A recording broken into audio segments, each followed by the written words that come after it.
Tiffany Cloud. Welcome to the Storm and thank you for watching today on WYLN 35. What constitutes responsible revenue for the Commonwealth of Pennsylvania, and how is Governor Wolf's office doing with regard to responsible revenue generation? Well, my guest today has some thoughts. In the spirit of full disclosure, when he was president of a company in the private sector, I was a vice president in the same company. So I've seen his fiscal responsibility, his visionary thinking, and leadership style up close, and I hold all in high regard. After the private sector, he was appointed Secretary of the Pennsylvania Department of Revenue. My guest on the Storm today, the Honorable Dan Meuser.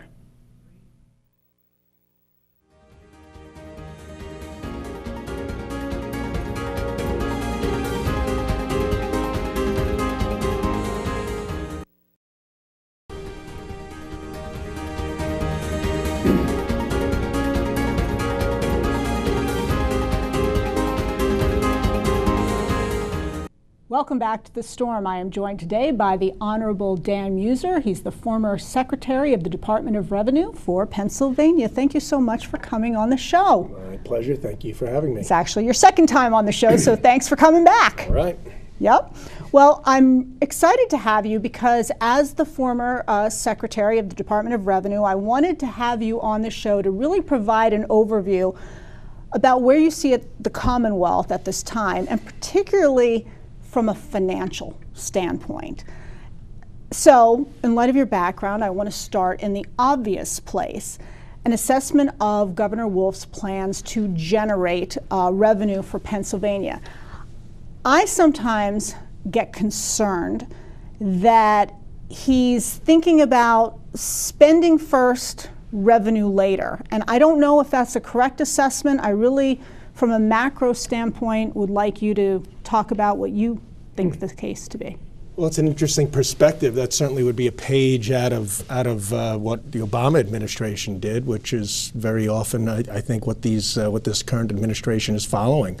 Their first couple of budgets, the Wolf administration, they had over $3 billion in new spending, matched by $3.5 billion in new taxes. I mean, it was something that I don't think the Commonwealth expected, even from who has now been named the most liberal governor in the country, but it was still just wildly excessive. Fortunately, the majorities we had in the House and the Senate beat back both of those crazy, frankly, budget proposals. But this current budget proposal is very much more of the same.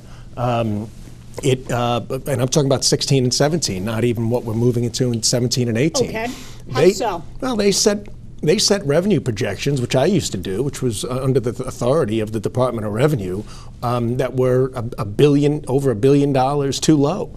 So that fits right in. They set revenue projections that were sky high, over 5% growth. Mm-hmm. And that's primarily the reason that on top of all the other structural problems that we have an additional $1 billion. They projected we were going to bring in over $1 billion more than we actually did. And so when you have a revenue shortfall like that, then what? Well, then you have a larger problem the following year, which we have right now. And we have somewhere in the neighborhood of $3 billion to $3.2 billion that needs to be made up. And well, you know, they're running through. He's got it in the current budget now, ratcheting forward to what they're working on as we speak, which, by the way, is supposed to be done by law, but tomorrow night on June 30th, which it won't. He's got $1 billion worth of new revenues or taxes. You know, this word revenue shouldn't be used as often as it is. It's really an insult to the Pennsylvania taxpayer. What we're talking about here is the people's money, taxpayer dollars. Okay. Right? So the revenues that are, or the taxes that he's planning to raise again, that the executive branch is planning to raise, are in excess of $1 billion. They do speak of, in certain articles, about reductions that are taking place. And frankly, I think the reductions are they're minimalistic. Okay, talk to me a little bit about that, for example, because there was a big statement that they have a lot of cost-cutting measures. They're really focused on efficiencies. Yeah. Well, I mean, first off, the tax revenues are on they're looking for are from warehousing, distribution, one area, insurance companies.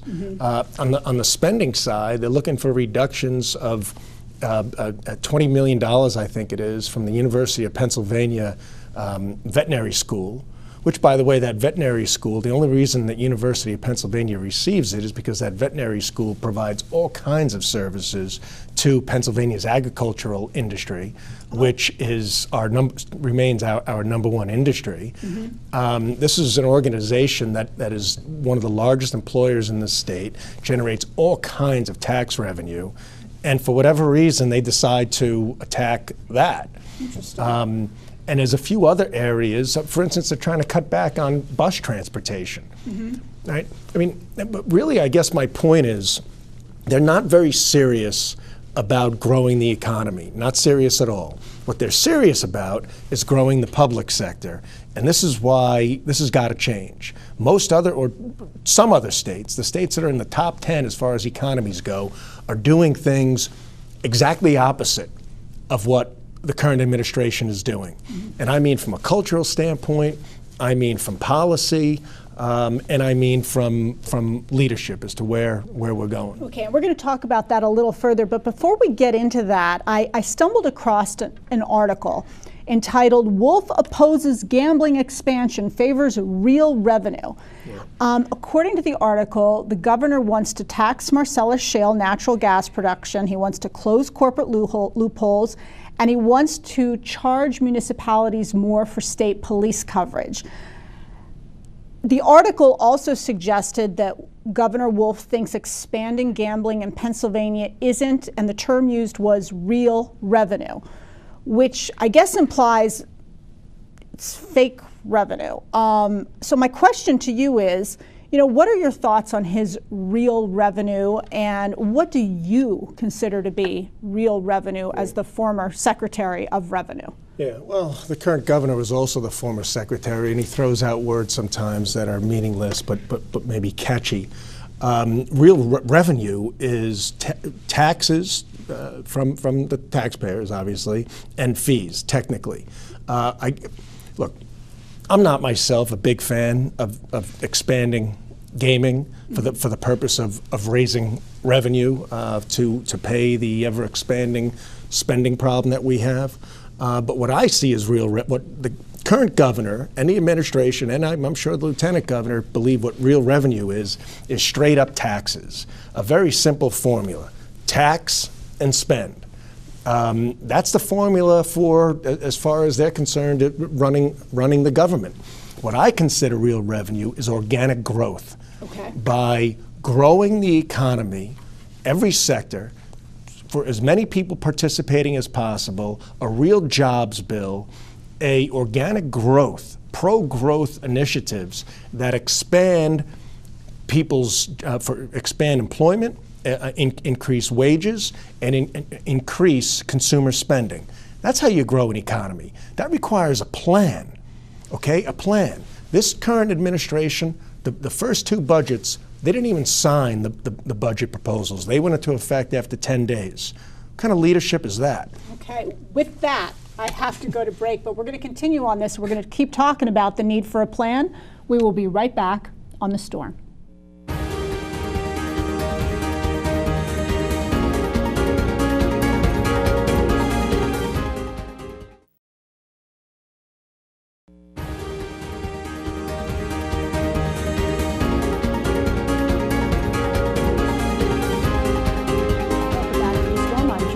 By the Honorable Dan Meuser. He is the former Secretary of the Pennsylvania Department of Revenue. When I think of revenue generation, I think that I want it to be responsible revenue generation. And I thought about the word responsible, and I looked up its actual definition, because I think sometimes we have to be reminded about what words actually mean. It means liable to be called to account, being the cause, able to answer for one's conduct or actions, able to choose for oneself between right and wrong, and importantly, politically answerable. Governor Wolf's office has described his budget as a responsible solution to our Commonwealth's deficit challenge. I am not so certain that I believe it's a responsible solution to our Commonwealth's deficit challenge. I'd like you to talk a bit about what you think is a responsible solution. And first of all, when the last time I think the current governor's office opined on the budget was in February, and that was before we had an additional $1 billion in more deficit, in a reduction, right, in revenues. So the level of engagement has been minimal from that side of things. I mean, they're now trying to come up with other answers for the short term, just to do patchwork. And the reason is because there is no plan. What truly is necessary, what other states are doing to create growth, is to focus on the private sector and not the public sector. They're focusing on raising the disposable income of Pennsylvania families, and increasing and focusing really on three areas. Those looking for work, those currently working, looking to raise wages, and focus on job creators. If we can, ultimately the Pennsylvania family, that's what benefits the Pennsylvania family. If we can allow government to, I hate to even say, I don't like to even say partnership or even synergize, because where revenue, where taxes are created, where life is in the private sector. Government at very best should ultimately be maybe a good ump in a baseball game, calling balls and strikes, but outside of that, being as unnoticed as possible. Oh, go ahead. I was just going to, but there is a plan. Since government is so large at this point in time, it must be there to serve, not to rule, but be a catalyst for the private sector growth. And I don't mean that in any cliche way. There are real plans to get this done. It starts with the agencies. The agencies need to, and that's all under the executive branch, agencies need to treat taxpayers like customers, not like the enemy. I mean, we need a government, the 80,000 or so folks who work, and it's not their fault, it's management's fault, it's the executive branch's fault, to truly work for the people rather than against people. And then we need policy changes. There's 8 top most important policy fundamentals that need to be firing on all cylinders. Okay, such as? Spending, taxes, regulations, education accountability, energy policy, infrastructure development, healthcare, and public policy. Wow. Excuse me. You got all 8. Public safety. Okay. Well, I think about these things a lot. Right. And honestly, I thought the Obama administration was dead wrong on every single one of them. And I think this administration is dead wrong on every single one of them. They're sending us, and they're sending us backwards, not forwards. They're making us less competitive nationwide. We need to be getting more competitive, and that's what brings in jobs, and that's what increases wages. What do you do, though? I mean, do we not need the legislature to work on our very high corporate tax rate that we have in the Commonwealth of Pennsylvania? If, in the spirit of expanding the private sector and getting private sector growth, when there's 9.99% corporate taxes in the Commonwealth of Pennsylvania, is that not a deterrent for some companies, or are there other things besides that can help us get there? It's a significant deterrent. Frankly, if we would have continued in office, it would have been the first thing we tackled. We did do some when I was in office, we did make some very important tax reforms. In fact, reduced taxes on Pennsylvania taxpayers, business and families, by $1 billion. But onto the CNIT, our corporate net income tax is the second highest, debatable, or highest in the country. Since United States has the highest corporate net income tax, Pennsylvania has the distinction of having the highest corporate taxes in the world. Wow. So now it is expensive to reduce. You know, it's the taxpayers' dollars. It brings in $2.2 billion. If we cut it in half, well, you got $1 billion less in the short term. But you know what? This isn't on the legislators. Legislators have brought proposals to reduce the CNI a number of times. Okay. And under this administration, they're going to bring it out again.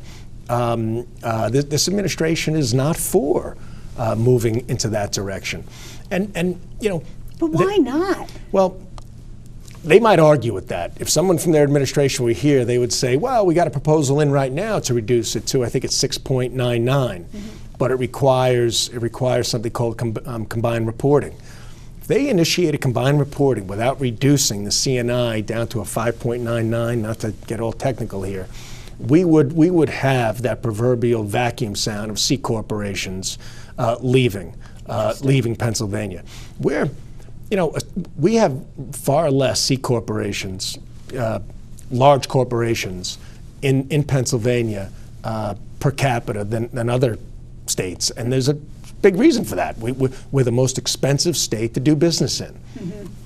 And that leads right into the Marcellus shale tax. I had asked you about that earlier a bit. Yeah, I mean that's all well and good, and yes, they need to pay their fair share and all, but we have something called the impact fee that brings in, truly has an effective tax rate of almost 3%, and brings in about $200 million a year. We're equivalent to Ohio's and many other gas-producing states. We're right in the middle of the pack. But one thing that people forget, these companies also pay the CNIT, corporate net income tax, where in Texas, for instance, people claim there's a 7% severance tax, but that's somewhat of a misnomer. But you know what their CNI is? 0%. Interesting. So if you look at the effective tax rates on things, we're a heavily taxed state. Okay, well, and with that, I'm going to go to another break, and in the next segment, I have a big question to ask you. So we will be right back on The Storm.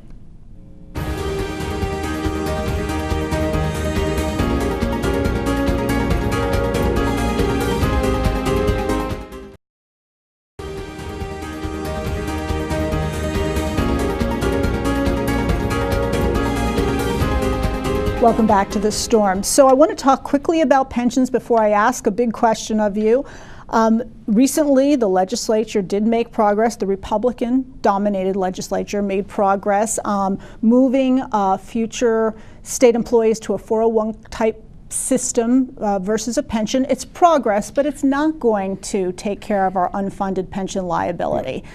What can we do to address the pension problem that is crippling our Commonwealth? Yeah.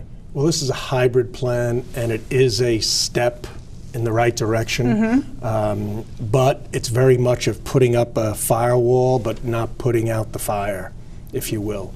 We have a $4.2 billion annual procurement from our general fund for pensions, for state workers and it's a lot. Teachers that aren't working anymore. Right. And then another $3 billion comes out of property tax, and that's a show in itself. Yes. Which I do believe we can eliminate school property taxes, but there's great changes require great plans. Yes. And the consent of the people. And these two big issues, I mean, there's no question the payment for pensions that we have of $4.2 billion out of the general fund is the 800-pound gorilla in the room. If we can drastically reduce that in a smart manner that still stays in line with the contracts and still takes care of those and in a responsible manner, that can be so meaningful for the Commonwealth, and there are plans to do that. Just one note on that: Florida's got a larger budget than ours. Florida's pension obligation, including from property taxes, $1 billion. Oh, wow. Ours is near $7 billion. Wow. So you can understand what a And we could have you back to talk about property taxes Right. and pensions further. I will make sure that I do that. Now, I have to ask you this. There are several reports in the press that you are strongly considering a run for high office, possibly Lieutenant Governor of Pennsylvania. If you could perhaps shed some light on that. Well, I am. I am very serious about it. I'm planning to see if it's right for myself, my family, and the Commonwealth. My experiences in the private sector, as well as in the public sector, I feel prepared for it. And what's your vision, quickly? We have less than a minute to go. Most importantly, we need an executive branch that works for people rather than against people. The executive branch can change the culture and regular behavior of the agencies, so as stated earlier, they treat taxpayers like customers. We also need policies that create and make us more competitive, not less competitive. Okay. We also need an executive branch who understands financing, that can create public-private partnerships and among other things, and create capital investment in Pennsylvania, so we build. Well, With that said, I will be eager to hear if it becomes official, and I hope you'll come to the storm to tell us all about that when the time is right. And remember, folks, when you look around and don't like what you see, don't complain about it. You can do something about it. I thank you for watching.